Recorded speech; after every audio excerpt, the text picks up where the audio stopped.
Bismillahirrahmanirrahim. Alhamdulillahi rabbil alamin. Wa sallallahu wa sallam wa baraka ala rasulina Muhammad wa ala alihi wa sahbihi ajma'in.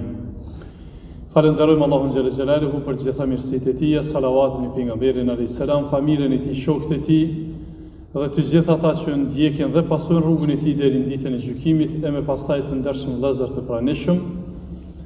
Jemi në xhuman e fundit të këtij muaji të begat Ramazanit dhe sikurse edhe në javën e kaluar kemi filluar të flasim për zakatin, për shtyllën e tretë të Islamit, edhe sot me lejen e Allahut xhalla xhelalu do të flasim edhe në ligjëratën para hutbes edhe në hutbe për këtë temë, duke qenë se kemi të bëjmë me një prej 5 shtyllave të Islamit, një çështje që është shumë me dimensione të gjëra dhe ka trajtime të shumta, por ne po mundohemi që ti përkufizojmë, ti përmendim, ti theksojmë gjërat të cilat janë më të rëndësishme që ti din një besimtar. Në javën e kaluar kemi trajtuar sa i përket kritereve të përgjithshme, kushteve të përgjithshme lidhur me obligueshmërinë e zakatit, edhe pse kemi folur më shumë për legjitimitetin e kësaj shtylle, sot do të flasim për kriteret konkrete se kush e ka obligim zakatin dhe standardet, kriteret për nxjerrjen e zakatit. Prandaj po flas për kushtet e obligueshmërisë së zakatit. Ani pse këto përsëriten për çdo vit, mirë po me që zakati, sikurse edhe agjerimi janë obligim vjetor, madje dikush mund të mos e ketë obligim zakatin çdo vit dhe mund të harrohen gjërat. Prandaj dhe po e bëjmë këtë përkujtim për kushtet e obligueshmërisë, kush e ka obligim. Në radhë të parë, zakati i obligohet atij që është musliman, që i bie se ai që nuk është musliman, pra nuk i pranohet dhe nuk i ka obligim zakatin. Po ashtu, prej kushteve është që të jetë mentalisht i shëndosh. Që të jetë mentalisht i shëndosh, pastaj të jetë i moshës madhore sipas shkollës së medhhebit Hanefi, pra dietarët e shkollës Hanefite e kurthzojnë që ai që jep zakatin të jetë mbi moshën madhore, që i bie se fëmiu nuk i ka obligim, dhe për këtë çështje janë referuar disa fakteve. Në radhë parë thonë se zakati është ibadet, është adhurim, dhe çdo adhurim ka nevojë për niyetin. Fëmiu nuk din ta e bën niyet. Pastaj thonë se nga fëmiu kanë ra obligimet, siç vijnë obligimet të tjera, namazi, agjerimi dhe të tjera, bie edhe çështja e zakatit. Po ashtu, për argumentet që kanë referuar është se fëmia nuk kanë mëkat, s'kanë mëkate, prandaj ky obligim është për ata që janë të moshtëritur, sepse zakati, sikurse namazi, haxhi, agjerimi fshin mëkatet, fëmijët s'kanë mëkat. Ndërsa krejt shkollat të tjera, medhhebe të tjera e obligojnë zakatin për fëmijët. Madje me mendimin e dytë punohet në pjesën ndërmuese të vendeve islame në këtë kohë. Pra, që i bie se futen të edhe fëmia në zakat, sepse argumentet janë të përgjithshme. Çdo kënd ku thret Allahu xhel xelalu ose pejgamberi alayhis salam për dhënien e zakatit, nuk ka dallim mes moshave, të riu apo që është i moshtërritur. Pastaj për kushteve kriterë është që me qenë i lirë, personi me qenë i lirë, pra sklavi, ose ai cili është pra i privuar nga liria, që është i burgosuri, nuk i ka obligim zakatin për faktin se ai nuk ka kapital, ose nuk mundet me nxjerr e çështje të ngjashme. Po ashtu, për kushteve të zakatit është që të jetë posedues i pronës së plotë, ta e posedoj pasurinë e plot. Ka raste ku personi nuk e posedon pasurinë e plot. Po i marr vetëm 2 raste. Për shembull, flitet te çështja e trusit pensional. Trusti pensional nuk është pasuri e plotë e personit, derisa ta e merr. Nëse nuk e ka marr personi trusin pensional, nuk ka zakat në ta. Momentin që e merr, atëherë e nxjerr zakatin. Pra, trusti ekziston. Mirë, por nuk është pronë e personit, ani pse është në emën tonin, por nuk i ke marrë, nuk i ke posedu, s'ka zakat në ta. Ose, pra madje kisha një pyetje, po du me trajtu këtu, për shembull, një personit ja ka destinu ose ja ka transferu në konto një familjar një shumë të madhe të hollave mbi 7.000 euro, 10.000 euro për shembull. Mirë po e ka kushzu që qëto të holla nuk mundesh me nxjerr deri në një moshë caktune, deri sa t'i bën 20 vite. Çato pare nuk kanë zakat derisa personi fillon me i marr. Ato as nuk janë pronë e pronarit, sepse i ka transferuar në konton e dikujt tjetër, e as nuk ka zakat ai që ju kanë transferu, sepse janë me kritere, nuk mund mi nxjerr, për shembull ai ka 15 vite fëmiu, nuk mundet mi marr pa i bën 20 vite. S'ka zakat derisa ti merr. Prandaj, pi kushteve të zakatit është me kanë pronë e plotë e personit që e posedon atë. Pastaj këtu të ndershëm vëllezër hyn edhe çështja e borxheve, qysh e ceka ose disa prej tyre do të flas për borxhin pak më vonë. Prej kriterave është që të kalon një vit i plot kalendarik hënor. Pra e kemi përsëritur dhe përsëritim çdo vit. Zakati vëllezër ipet në kalendarin hynor, jo në kalendarin gregorian që ne punojmë me te. Prandaj, për mos me te kalu këtë kriter, e rujmë zakatin me dhonë, ose në Ramazan, ose në çdo muaj tjetër, por ne po i rujmë 2 muaj që janë sevapi më i madh, ose në Ramazan, ose në 10 e parë të muajit Dhulhijhe, muajin e Haxhit, sevapi shumë i madh. Pra, edhe nuk e harron, për çdo vit tani e din kur e ki, edhe nëse për shembull po e zomi jemi tash në Ramazan, ty zakati të obligohet mas një muaji në Sheval. Sheval është muaji mas Ramazanit. Ki drejt me dhon Ramazan. Ki drejt me dhon zakatin një muaj më herët, ose 2 muaj më herët, s'prish punë. Pastaj çdo vit e din që e jep zakatin Ramazan, edhe sevapi në pyetje edhe pra nuk e harron. Se përket çështjes së kalimit një vit, kjo nuk është të gjithë pasuritë. Kjo ka të bëjë për shembull me arin, argjendin, parat, pastaj kafshët, këtu hynë, por ndryshe drithrat, zakati ipet sa herë të korrën. Nuk varet me kalu një vit kalendarik. Pra, kushti i një vit kalendarik është të disa pasuri. Është të kafshët, është të paratham, të ari, të argjendi, të malli tregtar, me kalu një vit. Mirë po ka pasuri që du të me dhonë sa herë ta posedosh, sikur që në të korrurat. Drithrat, sa herë t'i korrë, dikush 2 herë në vjet, për shembull dhe punën tokën dhe ka të korrura, nëse i plotson kushtet, atër 2 herë në vjet e jep zakatin për drithra, është fjala. Pastaj të jetë pasuria mbi nevojat elementare të familjes. Çka i bie kjo? Kjo i bie se për nevojat elementare të familjes s'ka zakat. Shpesh na pyetin xhamatlit. E kam një shtëpi ku banoj, i kam 2 kerre që i përdori, s'ka zakat këtu. Ato janë pasuri që i përdor në jetën e përditshme. Në gardaroba s'ka zakat. Në rendit shtëpisë nuk ka zakat. Në momentin që një shtëpi ose një banesë kalon në biznes, lëshohet me qera, atëherë zakati nxirret nga qeraja, nëse i plotson kushtet. Për shembull, dikush e lëshon një banesë me qera 200 euro në muaj, që i bie 2400 euro në vit, s'ka zakat në to. Pse s'ka zakat? Sepse është më pak se 7100 euro. Nëse ka më pak se 7100, në to nuk ka, po na qito 2400 euro, nëse i kene edhe një 5000 euro tjera, bën 7500 euro ka zakat. Pra i bëjmë bashkë këtë pasuri që i kemi. A nëse dikush e ka veç një banesë me qera, s'ka tjera, e ka edhe rrogën, pagën mujore e shfrytëzon për nevoja personale, familjare, si mbetet asgjë, e ka vetëm i mbetet qeraja. Qeraja i nxjerr në vit 2400-3000 euro, s'ka zakat. Edhe pse unë shpesh herë ju them që për mos me kompliku këtë, është mirë secili që është tregtar ka zakat, hoxhën e tij e konsulton edhe e hiq obligimin, por unë kam për obligim me i shpjegu.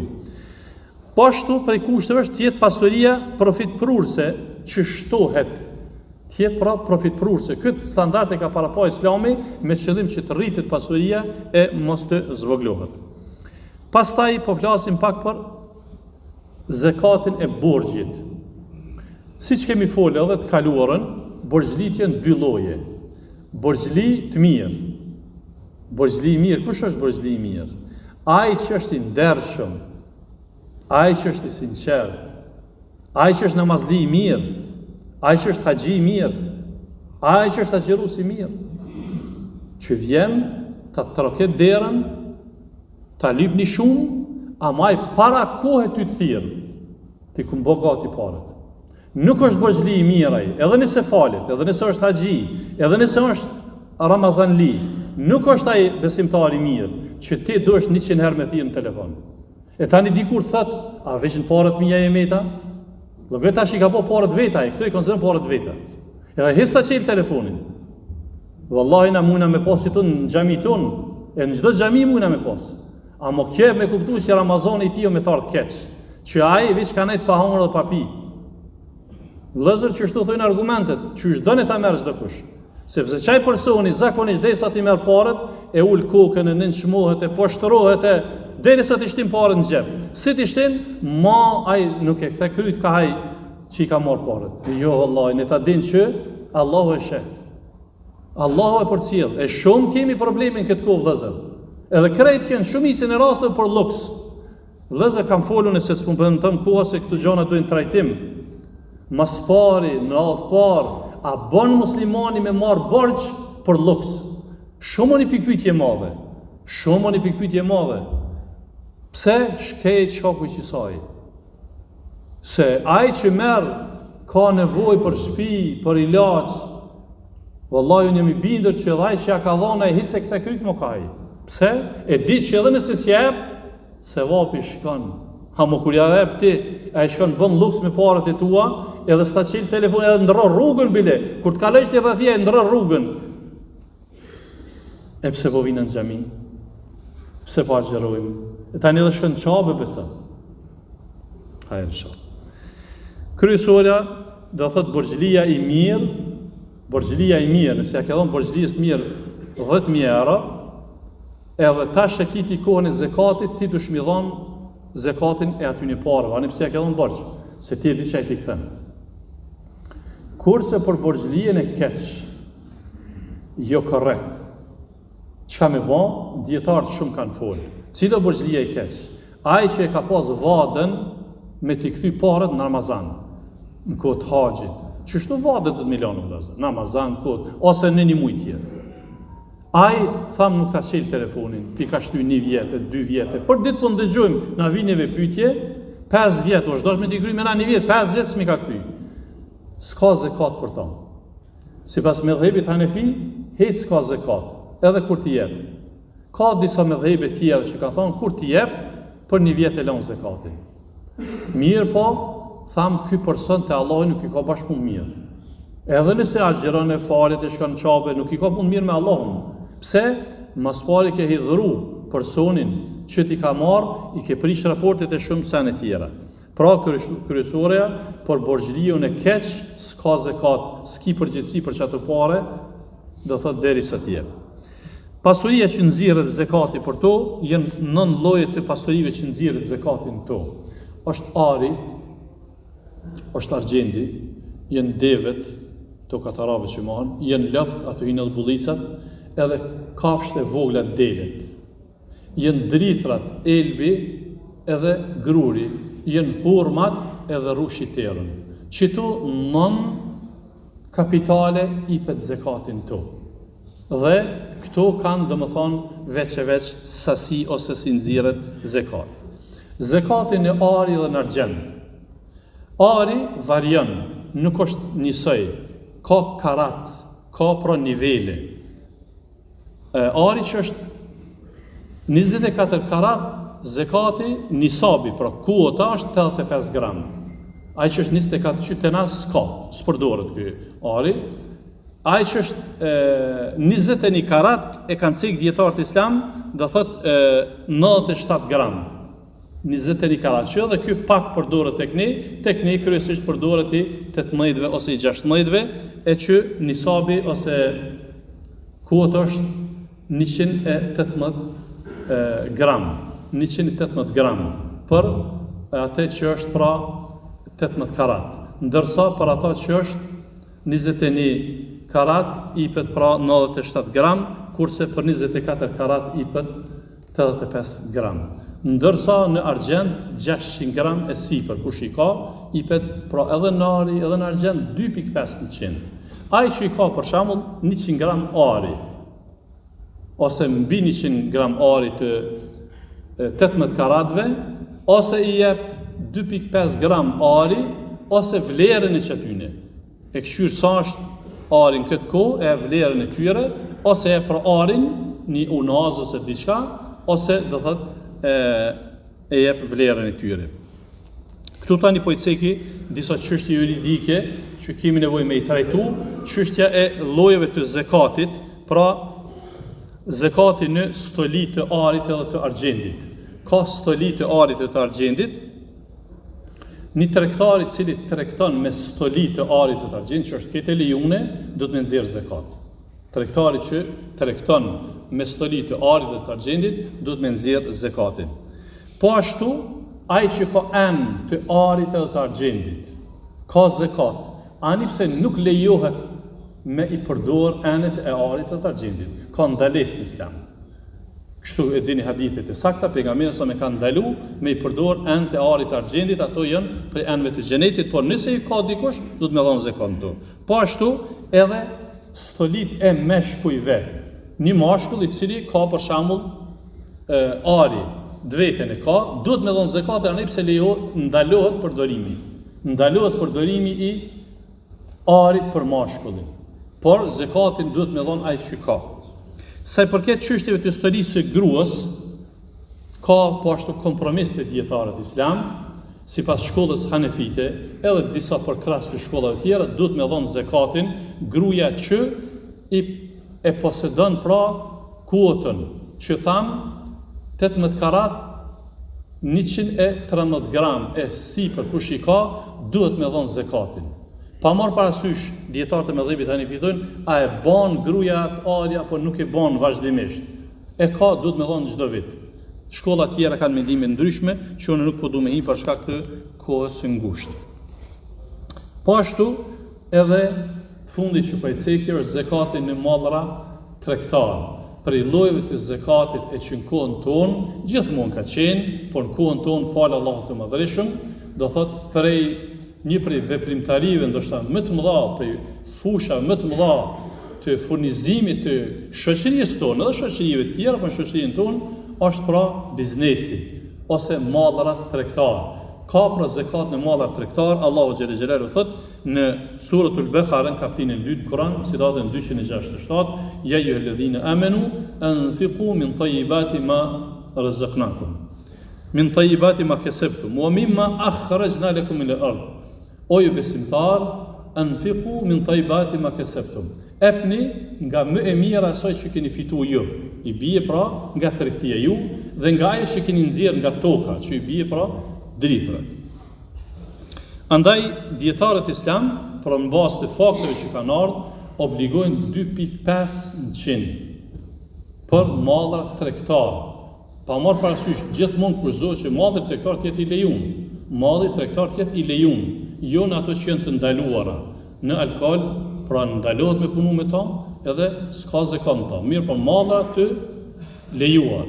Atëherë si me nxjerr mallin tregtar, pra e vlerësojmë fillimisht mallin që kemi, kapitalin që kemi vlerësojmë, parat që kemi fituar nga i kapital i bashkangjesim kapitalit, parat që kemi fituar ja bashkangjesim kapitalit, borxhet që ne kanë të tjerë ja bashkangjesim kapitalit, këto janë këtë plus. Pastaj borxhet që ne u kemi të tjerëve i zbresim.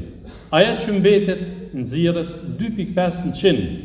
Nëse kapitali edhe fitimi janë mbi 7.100 euro, nxirret zakati. Thjesht, nuk ka kurfar komplikimi. Çfarë do malli tregtar? Një person punon me gardarobë. E vlerëson sa ka sot, jo para një jave, mas një muji. Sot, sa ka kapital? I ka 50.000 euro. Edhe i ka një 20.000 euro që i ka pare cash, bëj 70.000 euro. Edhe një 30.000 euro ja kanë borxh të tjerë, bëjnë 100.000 euro. Po ky i ka borxh 70.000 euro. Për 30.000 euro jep zakat. 2.5%, matematika është shumë e thjeshtë. Dhe të fundit që po e ceku, se shumë ka çështje për me i trajtu, është çështja e ndërtimeve të larta, që pyetemi shpesh, çështja e ndërtimeve të larta, çështja e ndërtimeve banesore, çysh me nxjerr zakatin ata që ndërtojnë banesa. Është kogja komplekse kjo çështje, të dietarët bashkor është trajtu edhe në gjeneratat e hershme, pra në shekujt e kaluar në dietarët islam, fukahat, juristët e kanë trajtu, por jo në dimensionet kohës tonë. Por faktin se sistemi banesor që jo sot nuk ka qenë para 400-500 viteve, 1000 viteve. Ka pas ndërtime të larta, po nuk kanë qenë me këtë nivel, me këtë vëllum që është, me mija banesa. Kështu që dietarët bashkohor, duke i trajtu argumentet dhe duke i trajtu gjendjen reale, ajo që ka unë ku marrë në përfundim e Zotit dhe më smirë, kjo nuk është konsensuale. Mundi me nipi një hoxhe tjetër mendim. Unë e për thëmë ato që ka jë mundu me e studiu. Ajo që është më e përafër është që ai që merret me ndërtimet larta, zakatin e jep aq sa shet banesa. Aq sa shet banesa. Pse? Pjesat dërmuese e ndërtuesve bojnë ndërtimin me borxhe. Marrën japin. E tash është problem me me nxjerr sakt sa duhet me nxjerr zakatin. Por thonë, për shembull, i ka 100 banesa në shitje. 30 banesa kom i dhonë në kompenzim të mallit që e ka marrë, u kry, kanë me 70 banesa. Qito 70 banesa, sot sot e ka shit një banes, qaj e banes, pra dihet që banesa 70.000 euro, e 100.000 e jep zakatin ta. Mas një muaj e shet një tjetër, e jep zakatin ta, që kjo është Allahu alem, do thotë mendimi më i parafort dhe më i lehtë. Allahu e din më së miri, Allahu na mundsoft me nxjerr zakatin, edhe me u pastru edhe me afru tek Allahu xhela xhelaluhu, dhe kështu e fisnikrojmë shpirtin ton, afrohemi te Allahu dhe rregullojmë edhe gjendjen tonë. Zoti ju shpëlbeft për vëmendjen. Alhamdulillahi rabbil alamin.